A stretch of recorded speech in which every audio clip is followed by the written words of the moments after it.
Lola, Oo po, ano iyon? ano po itong librong nakita ko sa ilalim ng kama niyo? Iyan ba? Yan ang librong binabasa sa akin ng aking lumaong ina. Halika't samahan mo ko't basahin natin yan.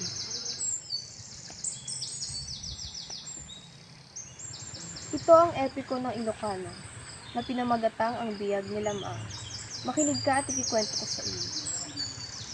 Noong unang panahon, may mag-asawang Don Juan at Namongan.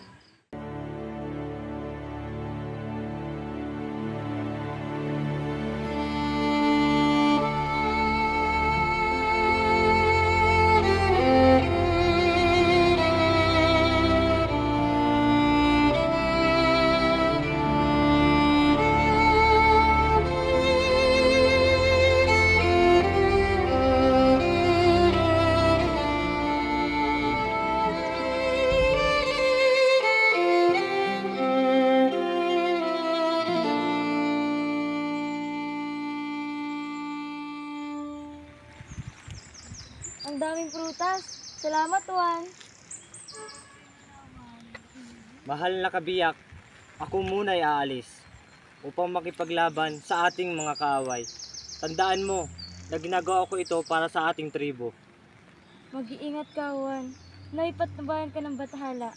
Hihintayin ko ang iyong pagbabalik.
Di ba siya yan?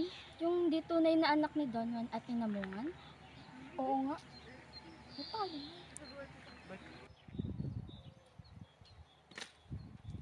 Ina, ako ba talagang lihito mo yung anak o isa lamang bastador? Ha? Huwag mong isipin yan, Lamang. Dahil ikaw ay tunay naming anak ng iyong ama. Ba't kaya ang tagal niya bago bumalik? Ano na kaya ang nangyari sa aking ama?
Ayon ang aking ama! Mga walang awang pinatay nila ang aking ama! Gol!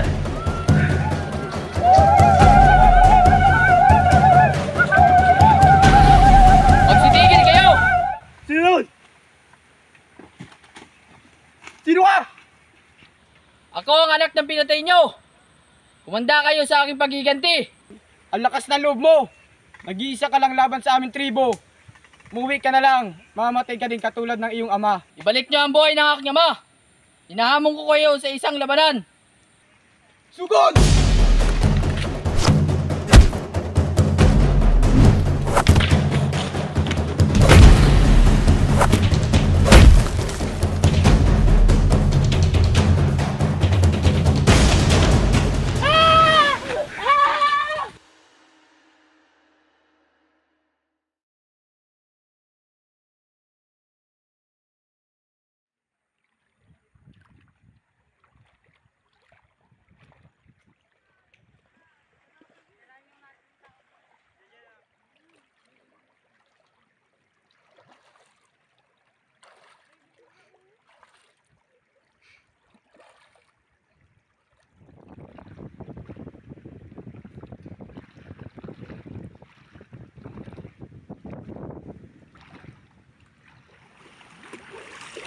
Mga binibini, maaari nyo ba akong samahan maligo?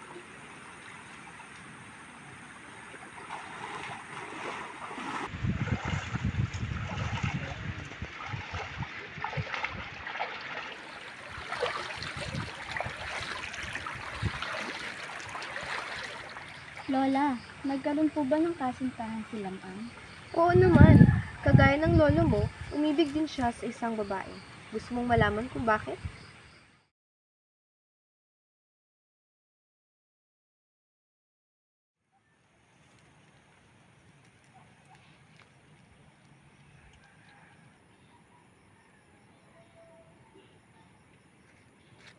Na, ako muna'y aalis muli.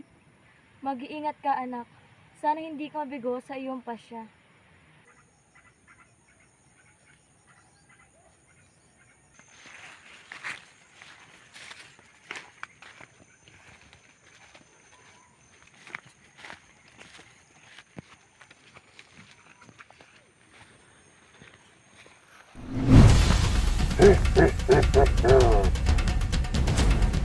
Hindi ka makakadaan dito. Papatayin at kakainin kita. Tama-tama, nagutom na ako.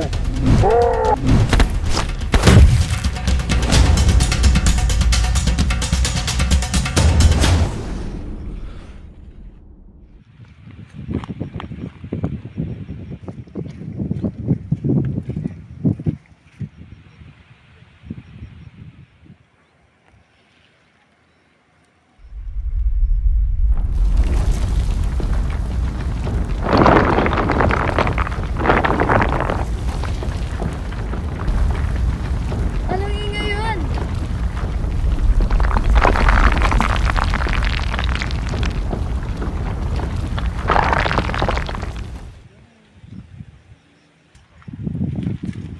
Kamangha-mangha. Paano nangyari yun?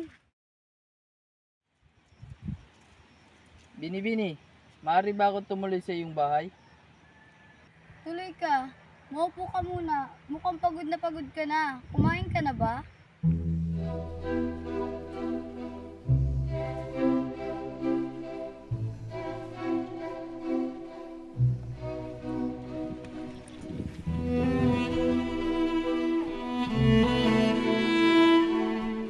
Anong sadya mo sa aming tribo? Maaari ko po bang hingin ang kamay ng inyong anak? Sige, maaari mong pakasalan ng aming anak. Subalit, mayroon ka bang maibibigay na katumbas ng aming yaman? Walang problema. Kaya kong ibigay ang inyong nais. May 2 barkong ginto ang aming angka na nakipagkalakalan sa China. May kayamanan din kami, hindi mababawasan ng pagayon-gayon lamang. Dahil natumbasan at nahigitan mo ang aming kayamanan, malaya na kayong makapag-isang dibdib ng aming anak.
Bathala! Balik niyo po ang buhay ng aking minamahal!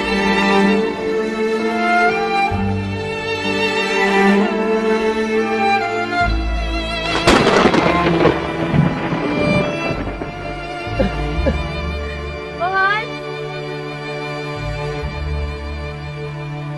Maraming salamat, Bathala. At doon nagtatapos